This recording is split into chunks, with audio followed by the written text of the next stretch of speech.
everyone. Welcome to Jamaica Magazine. So glad you've joined us as we shine the spotlight on one significant period in our history as a nation. In this half-hour journey, we'll tune into Emancipation Day messages from our leaders, plus a story providing insights on chattel slavery and eventual freedom. Sit back and relax for those and more interesting information following these important messages. Stay with us. Jamaicans at home and abroad, celebrate the spirit of independence. Participate in the Spirit of Independence competition by decorating your surroundings with vibrant and creative displays of the Jamaican national colors. Numerous prizes will be awarded under various categories this year. These include Best Decorated Town Center, Best Decorated Business Place, Best Decorated Government Office, Best Decorated Private Residence, Best Diaspora Community Celebration, and Best Media Celebration. Persons interested in entering the competition should submit 6 photographs, 3 showing the outside and 3 of the inside of the building or display area. The photographs are to be submitted via email by August 3 to jamaicafestival@jcdc.gov.jm. Resilient and strong, let's celebrate Jamaica 58. As individuals and even as a nation, we can achieve our deepest aspirations with the power of our freedom being the motivating force. We'll now join Prime Minister Andrew Holness as he outlines our liberty as a people to progress in his Emancipation Day message.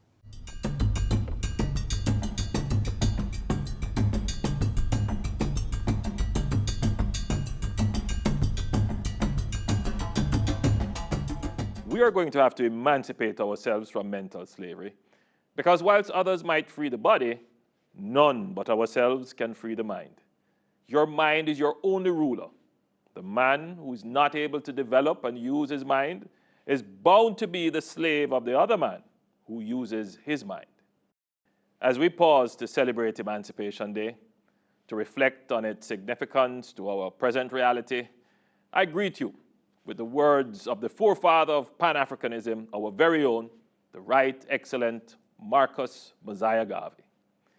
Only a few days ago, I launched the National Education Transformation Commission out of an acute recognition that we must transform our systems, particularly our education system, to give ourselves the best chance of developing a growing economy and a thriving society in a new global order, driven by knowledge and technology. The pandemic has only served to hasten this new global order and heightens the need for us to undergo this critical transformation. You may be asking yourself, what does this have to do with emancipation? Here again, I invoke the words of Marcus Garvey, immortalized in song by Bob Marley. None but ourselves can free our minds. Full freedom will never be truly achieved unless we free our minds. And that, my fellow Jamaicans, is the link between emancipation and education. The greatest enslaver is ignorance. Freedom starts with the search for knowledge and its wise use. Education is a process by which we spread knowledge and eliminate ignorance. This is how we develop our minds. The man who is not able to develop and use his mind is bound to be the slave of the other man who uses his mind. If we are to be truly emancipated, we must develop our individual and collective minds. A key mandate of the Commission is to make recommendations for the transformation of the education sector to create truly liberated, empowered Jamaicans who model pro-social and pro-growth behavior, who are in charge of their emotions and at peace with themselves, others, and their environment. It cannot be lost on us in the current circumstances that our ancestors suffered the greatest indignities ever meted out to any set of human beings. It cannot be overstated that our ancestors, though enslaved, never lost their desire to be free, the desire to be agents in their own cause. Our ancestors fought back against the oppressive colonial forces in an effort to reclaim their dignity, not only for themselves, but for us, their children. Our history is littered with litanies of resistance and profiles in courage, some named and others nameless, who expressed their dissent forcefully and fearlessly to the colonial powers. We celebrate every aspect of the lives and sacrifices of our ancestors. Through them, we have emerged as resilient people, recognized globally for our unique brand and heritage. We are known for our reggae music as the global idiom of resistance against oppression, and a culture that, in the words of Garvey, continues to astonish the world. We must continue to see it as our bound duty to defend the integrity and reclaim the dignity of our ancestors through our actions in governance, justice, and the spread of knowledge in our society to develop our minds so that never again will we be subject to the thoughts and products of others. We must also ensure that the history of our struggle and the sacrifice of those who led it is accurately narrated. That is why we promulgated the National Heroes and Other Freedom Fighters Absolution from Criminal Liability in Respect of Specified Events Act 2018. We could not continue to have recorded in our annals that our ancestors, who gave their lives for our freedoms, are identified as criminals defined by the enslaver's unjust system of laws. Our history must recognize them as who they are: freedom fighters, heroes, and martyrs. Like all well-thinking individuals, we are concerned that systemic discrimination continues throughout the world. As a people emerging from enslavement, with a large diaspora, we have a strong moral obligation to stand against oppression and injustice anywhere it exists. We stand in solidarity with the growing global movement to awaken social consciousness to the structural and systemic issues which threaten to place us as a race of people at a disadvantage. Even as we cast a critical eye on happenings outside our jurisdiction, it is a blot on our own system of justice that, for example, a Jamaican man was allowed to spend 50 years in jail without trial.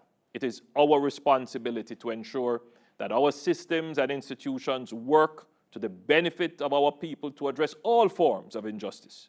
We owe it to our ancestors who suffered on our behalf. This requires our eternal vigilance. As we celebrate Emancipation 2020 under pandemic conditions, we must be mindful that freedom comes with responsibility. I urge all Jamaicans to continue to observe the infection prevention and control measures which have kept us safe so far. I understand that there can be great fatigue in adjusting our normal activities to this new normal, as well as the natural psychological need for social interaction. However, the threat still exists. And as we move about this emancipation period, I urge you to do so with great caution. And if you do not have to go out, stay at home. May God help us to use our hard-fought freedoms for the betterment of our people. Let us take forward with us as we confront current challenges, the resilience and determination we inherited from our ancestors, assured that as they attain the true freedom, we too will overcome every obstacle and attain sustainable prosperity and development of Jamaica, land we love. Take advantage of every opportunity. Where there is none, make it for yourself. Marcus Garvey.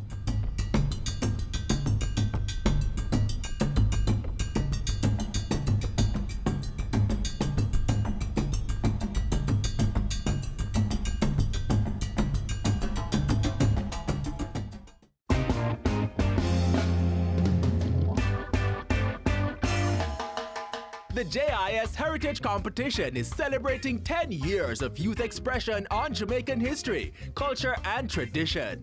Let me tell you about our Bashment heritage. Jamaica still needs national heroes to preserve our cultural legacy. Bogo got his men and led them down over the hills to Spanish Town. Jamaican music to me represents our identity and culture as Jamaicans.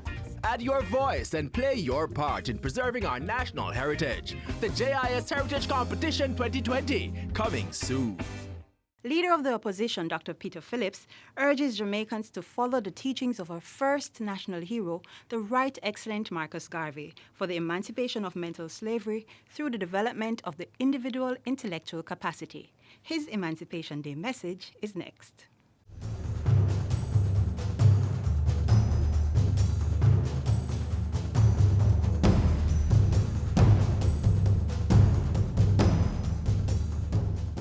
My fellow Jamaicans, today I greet you in the spirit of freedom, even as we face some very serious challenges.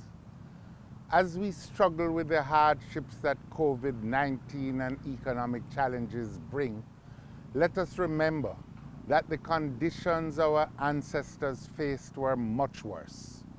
Yet, they confronted the slave masters and triumphed with sheer will and determination. They won the freedoms and rights we celebrate today. So, as we celebrate the 182nd anniversary of the end of the blight on humanity that slavery was, let us reflect on the freedom we enjoy. Let us never forget that the preservation and expansion of our freedom remains our most prized possession. Our first national hero, the Right Excellent Marcus Mosiah Garvey, warned us that freedom from bondage is just the first step. We must continue the journey to emancipate ourselves from mental slavery and to break those chains of economic and social inequality that persist. For too many, those chains of inequality still limit their opportunity to achieve a better life. Since emancipation, education has been the most important vehicle of progress and personal upliftment. That is why so many of our parents and grandparents sacrifice to give their children an education and a chance to succeed in life. We believe that if Jamaica is to achieve success, and if our people are to realize their full potential as human beings, we need a first-rate education system. Such a system would prepare our children to achieve global standards. It would drive the economic growth that we seek as a country and enable all our people to earn higher incomes, pursue more fulfilling occupations, and achieve their dreams and aspirations.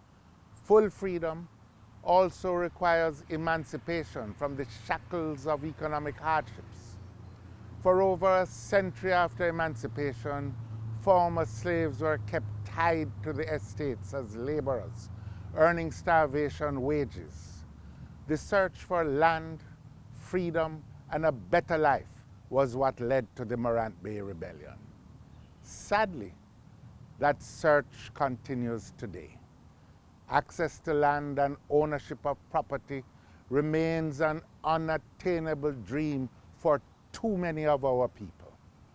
Our small farmers have no secure rights to the land on which they work. Every day, the more than 700,000 Jamaicans in urban areas without titles or basic amenities who are insultingly called squatters worry about their security of tenure. 20 years into this new century, too many of our people are still trying to catch up in a system which has been fixed for generations against them. That is why so many Jamaicans say, a sudden thing set. They feel they will never have a chance, while some get so much, they get nothing. It is now time for all Jamaicans to get a piece of the pie, to get a chance to better themselves and improve the lives of their children. To keep so many of our people poor is to dishonor the struggles of our ancestors. We must stop that right now and bring about the radical changes that will give real opportunities to the majority of our people. Things now have to set so. Although the labor rebellion of 1938 gave us voting rights, gave us the right to organize political parties, and set the stage for our independence, Jamaica still has a far way to go. We must build an inclusive modern economy which offers real opportunities to all our people to achieve a good quality of life for themselves and their families. We must recommit ourselves to the mission to transform the lives of our people that our ancestors started. We would honor the legacy of our ancestors if we transform the lives of the 700,000 Jamaicans described as squatters into landowners with titles. We would honor the legacy of our ancestors by giving thousands and thousands of small farmers titles to the land on which they work. The land and home ownership program to which we are committed would give over 1 million Jamaicans peace of mind and security of ownership. It would provide the foundation for stable family life, without which the country will never overcome the social divisions and the violence and crime that those divisions drive. We would honor the legacy of our ancestors with a transformed education system that provides real opportunity for the 50% of students that struggle in life because of a substandard education. An improved education system coupled with a sustained effort at land and home ownership will provide the platform for a different kind of economic structure. It will incorporate the thousands upon thousands of small businesses and the already established enterprises to drive growth and development. This is central if we are to create the expanded opportunities which all of us seek for ourselves and our families.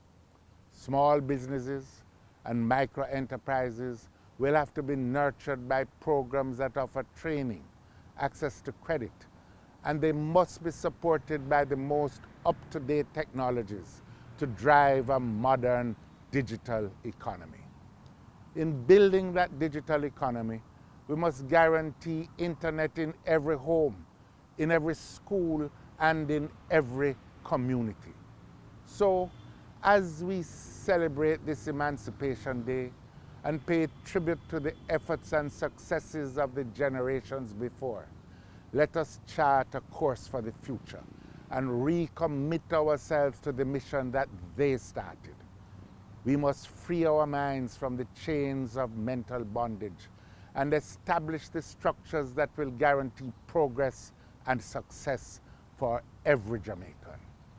In so doing, we would establish Jamaica as a first-class country with a first-rate education system where everyone is a stakeholder and where equal justice and personal security are guaranteed, and where people respect each other, where the government is honest and trustworthy, and where citizens in their communities live in harmony with each other. We can and we must create a Jamaica that works for all. My fellow Jamaicans, I wish for you a happy, safe, and reflective Emancipation Day. May God continue to bless you and your family, and bless our country, Jamaica, land we love.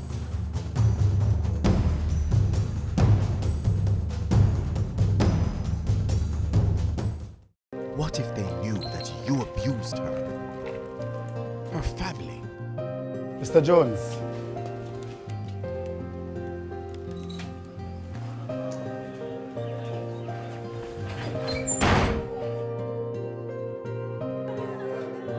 And your colleagues, how will they look at an abuser?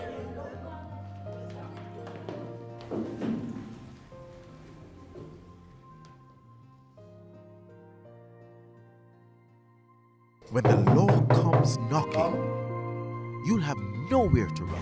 Mr. Brown, you're under arrest. Please get up, hands behind your head and interlock your fingers. Turn your back on abusers. Report gender-based violence to the police. There's no excuse for abuse.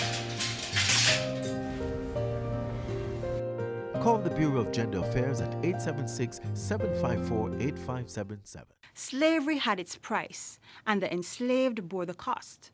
But also, the courageous actions of many paid for change and eventual freedom from such life of repression and forced labor. Learn more as we chart the road to freedom in this emancipation story.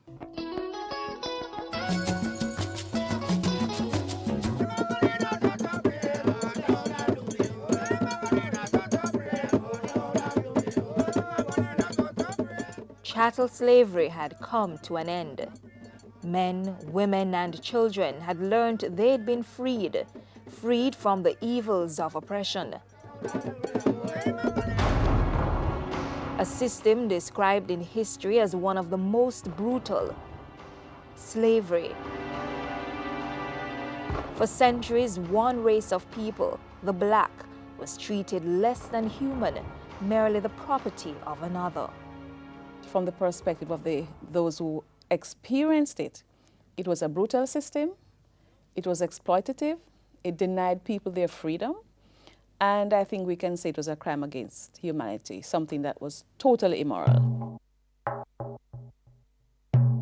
But why did this evil live on for as long as it did? Clearly, there is evidence of greed for money, great wealth, and power in all its facets. From the point of view of the enslavers, it was a profitable system. They saw enslaved peoples as sinews of empire, as cheap labor. When slavery was introduced in Jamaica in the 15th century, it was considered a necessary evil to achieve progress. But progress for whom? All Europe became industrialized and developed as a result of the labor of our ancestors, because they reaped benefits. Some individuals and chiefs, that the chiefs and some states in Africa, I think that some of them benefited. The investors would have benefited. Even the royal family benefited from slavery because they were investors. MPs and Lord Mayors. In the case of the British colonized Caribbean, since we're talking about Jamaica, we're talking about England, people in England. Banks, insurance companies like Lloyd's of London. The enslaved cunningly rebelled, and at times with much fury. Still, countless lives were lost and many severely beaten as punishment. From Hanover, John Allen from Shettlewood Pen, who got 100 lashes. Patrick Allen from Trial Estate, who got 200 lashes. And two women, Catherine Brown and Catherine Clark, who also got 50 lashes each. So it was brutal. Rigid slave laws empowered the white slave-owning class, and so the barbaric treatment to men of color, not considered free and equal, continued. Fractions of the religious sect uttered disapproval and campaigned for abolition. But slaves, assisted by the Maroons, charted the course to their own freedom. Victory was hard won and came only after countless vicious revolts staged across the island, the most famous, the 1831 War. They wanted to be able to live their lives as free citizens, and they wanted justice, and they wanted to be treated and given the rights of citizenship, including a fair equality before the law. Sugar, the reservoir of wealth, was shaken and on the decline. And in 1833, a proposal previously pushed came once again before the British Parliament for the abolition of slavery. On August 1, 1834, all slaves in the British West Indies were declared free, but still under an apprenticeship system. But the apprentices declared that nothing but freedom would satisfy them. So the system was chipped away, the apprentices chipped away at the system. Anti-slavery activists stepped up their campaign, and so the system ended prematurely in 1838. And ushered in full freedom, and with it, the right of persons of African descent to determine their destinies. Slavery, with its trademark of human cruelty and deception, was for the most part defeated. Righteousness and justice had prevailed, and the faith and hope of a free people live on today.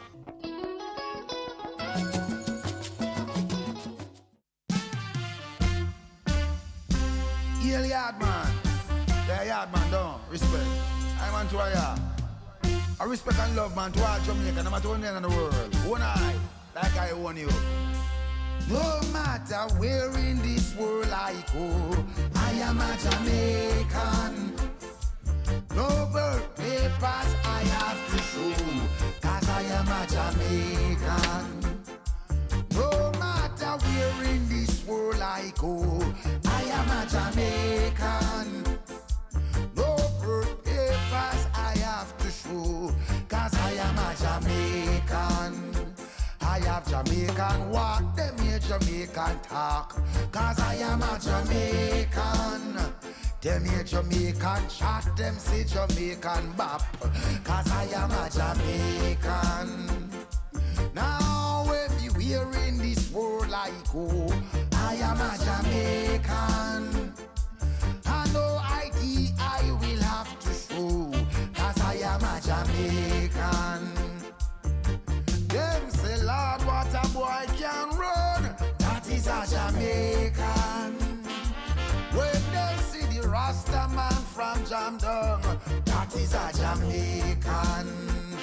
Dressmaker, baker, tailor, shoemaker, market, woman in a donkey cart. Rivers and streams, fountains and mountains. In a Jamaica we have it all. Now everywhere in the world I go, I am a Jamaican. No birth papers I have to show, cause I am a Jamaican. When you hear that music I play out a door, it must be Jamaican. When you smell the food I cook when the breeze blow, got to be Jamaican. Hey, beautiful smile, God-fearing people. Known across the world, yet you're so simple. So simple. Yeah, and it's not your fault that you're so loving and kind. Oh, jump down, sweet Jamaica. Jamaica is island of mine. No matter anywhere I go, I am a Jamaican. No ID I man need to show, cause I am a Jamaican. Oh, them people they laugh so much, got to be Jamaican. They have overcome struggles and been through so much, got to be Jamaican. You're not all, you're not tough, you got to be Jamaican. Resilient and brave, industrious, yes we are Jamaican. No matter anywhere in this world I go, I am a Jamaican. No ID I man have to show, I am a Jamaican. Them say, Lord, what a boy can run, must be a Jamaican. When them hear the reggae music from Jamdong, got to be Jamaican. That brings us to the close of another interesting edition of Jamaica Magazine. Be sure to join us again tomorrow for another show. Until then, continue to watch this and other programs by logging on to our website, gis.gov.jm, or subscribing to our YouTube channel. You may also find us on all the major social media platforms and through our mobile app that's Android and iOS compatible.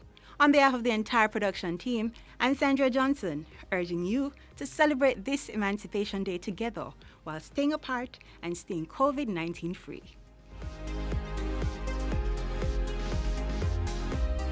This has been a production of the Jamaica Information Service, the voice of Jamaica.